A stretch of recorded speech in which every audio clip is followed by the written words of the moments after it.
You're listening to For the Republic, a love letter to Star Wars animation.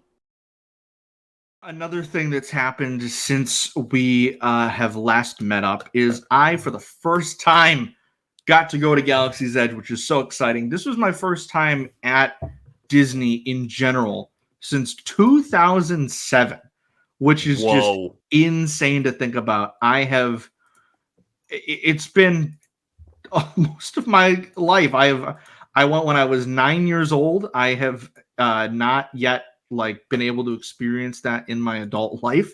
So to see that and experience that was such a great time. It was what an amazing week it was.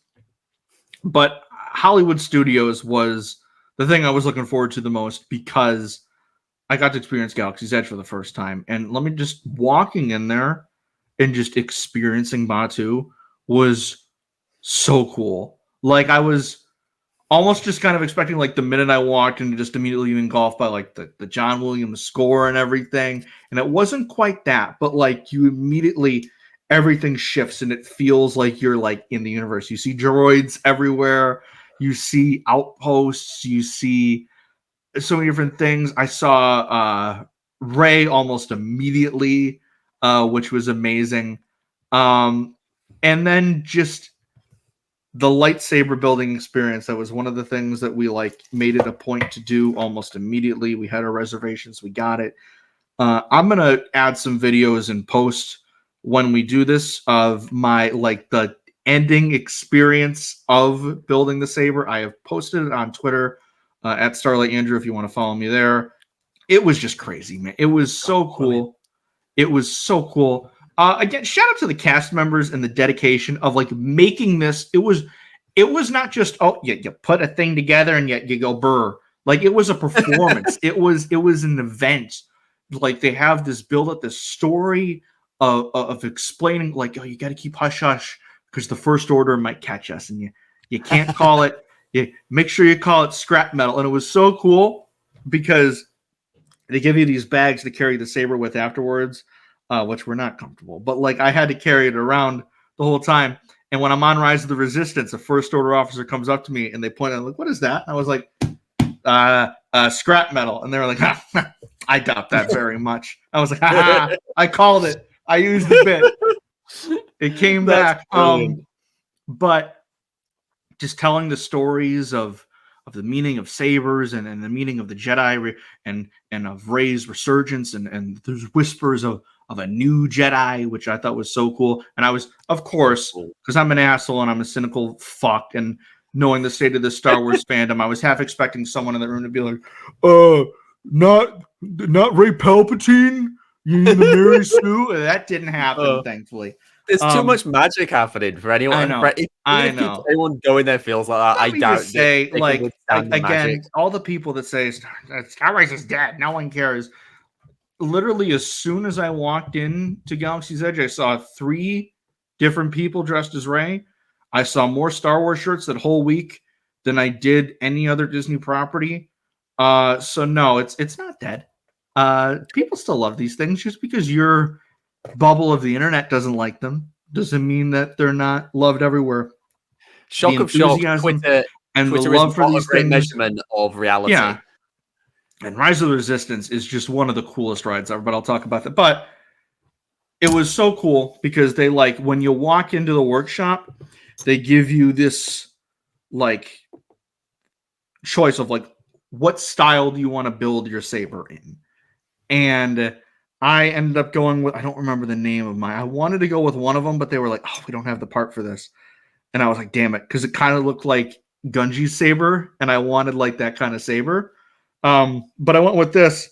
And this is what I ended up building. This freaking beauty right here. Oh, that is beautiful. It is so amazing. Right. And the guy that was helping me build it was like, oh, a saber of the High Republic era. They don't get sabers like that anymore. And I was just like, this guy knows his stuff. And then, of course, yes, look at that. That is awesome. It is so cool.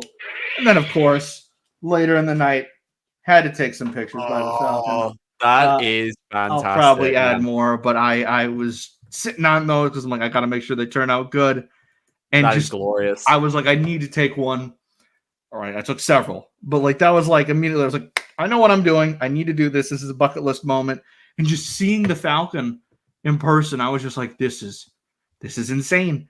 The actual ride, the Smuggler's Run, was great. Honda didn't show up for me, which I was told that normally the animatronic does show up in the pre-show, and I didn't get lucky, so he didn't show up, but he showed up on a screen, so I got I that. saw your lightsaber and bolted. I know. He was like, "Oh no, I'm getting out of here." He's a Jedi. Too many Jedi. That is awesome, man. I'm so happy but for you. Rise was amazing. so cool. It was like someone described it as like, "Oh, it's more of an experience than a ride," and I experienced, and I was like, "Yeah, no, they were kind of right." Like it was so amazing. I highly recommend anyone that has a chance to go rides this thing because it was insane. Like Daisy Ridley showed up on a hologram in the pre-show, and I, to no one's shock, freaked the fuck out. It was just great. I recommend it to everyone. It was so great, and it was a bucket list moment for me of waiting close to 5 years of being able to experience this, and to have it just be such an amazing week and spend it with some amazing people was just a tremendous moment. So shout out to everyone that made it happen. And I'm glad that we finally, after years of talking about scheduling this trip, actually booked it and actually did it. And I can't wait to go back. They did announce at D23 that they're adding a Mando and Grogu story to Smuggler's Run. So that'll be very fun to experience that. I also want to talk about Star Tours because that was awesome.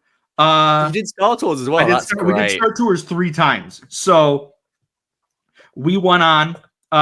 It was like later at night. So we got, because there was a couple different like branch stories. The first time we got, I think it was, we started with Kylo Ren and then we ended up in like Exegol, which I was like, oh, I was not expecting. Oh, you did Exegol? For my first one. Yeah. So then we were like, anything, Exegol at least is cool. So then we were like, all right, should we go again? We went again, and we ended up getting the Ahsoka one, which was great because Ahsoka shows up, and then you like get taken into Cetos, and you get to see the Purrgil and everything. That's like the newest one they've added. It was so cool. That's awesome. And then we were just gonna leave it at at that, and then one of the cast members was like, "You guys want to go again?" And we were like, "Yeah, sure." And he just let us like go right back in. And then we got, I think it was like Coruscant, and we got I think it was Leia was our character in that one. It was just really cool. It was a great ride. I did that when I was younger, but the ride was a bit different back then. So good to see it in this new form was great. I was hoping that we'd get Cassian, but we got a lot of other cool characters. So the Ahsoka one took me by surprise. I was not expecting that at all. And getting to see the Purrgil, I was like, holy shit, this is awesome. How did they already do this? So it's very immersive then, I take it. Like, really like cool. It was very like, you feel like you're there kind of thing. And even just the little things, like just waiting in line for certain things and just seeing little props and areas and droids and stuff like that. I was just like, this is awesome. And I just, little stuff like this I love. And this was just a really fun night, a really fun time. And shout out to the Cantina too. That was amazing. That was absolutely fantastic. So again, highly recommend everyone goes at some point. It's a bucket list thing. And it was just a great experience. You made it sound absolutely magical, dude. I have to say, like, just awesome. I will ask you one question. Did you do like the most important thing there? And did you have one of those Coca-Cola Star Wars, I did. like things? Yeah, they look. Yep.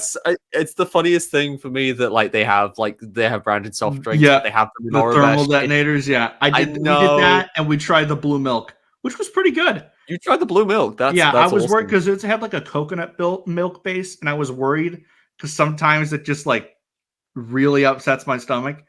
But it was good. It was good. It came with this like little like cookie topping too. Oh, Chef's kiss. It was quite good. that's nice.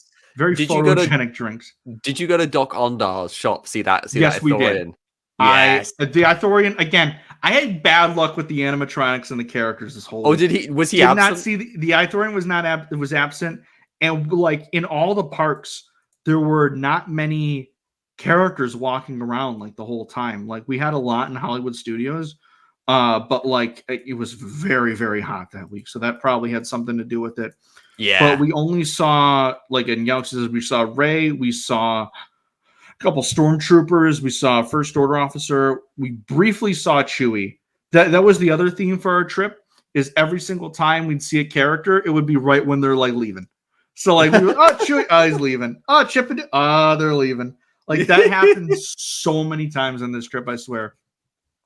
The only walk around character that we didn't see at Galaxy's Edge was Kylo. I know there are a couple that are just at Disneyland. Like I think Din and Boba and Ahsoka are just at the Disneyland version of the park. I could be wrong there, but I think that's what my friend who was a cast member told me. So that could be right, could be wrong. I don't remember. We also saw, I don't remember the name of the character, but she's in the Black Spire books.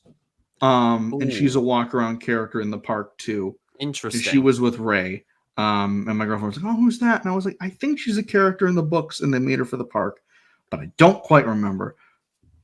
People that frequent Galaxy's Edge know exactly who I'm talking about, but this is my first time, and that is the Black Spire books and Crash of Fate are two that I've heard good things about, but I have not yet gotten to. So go to our YouTube video. Go to our YouTube video of this and drop some comments about it, like telling us who this character absolutely. is. Tell me Tell me about your first time going and what your experience was like.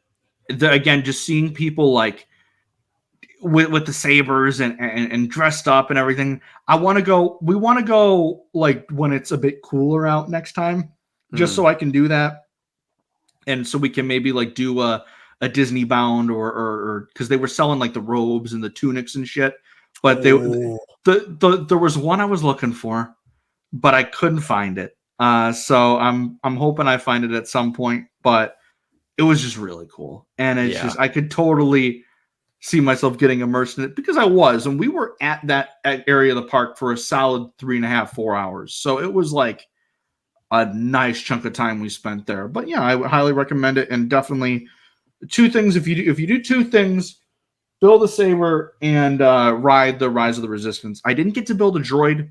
That might be a next time thing. We were just like, I don't know, but like it seemed fun. And then I saw someone with a chopper later, and I got jealous. So there's that. I got a mini one. I got a little tiny one, but that's adorable. And I didn't realize he made noise. And then, like as we were leaving, I heard the and I'm like, "What the hell was that?" And I just hear him. I'm like, "How do I turn this off?" Yeah, a small soldiers moment, like with Archer poking out of the bag. That's hilarious.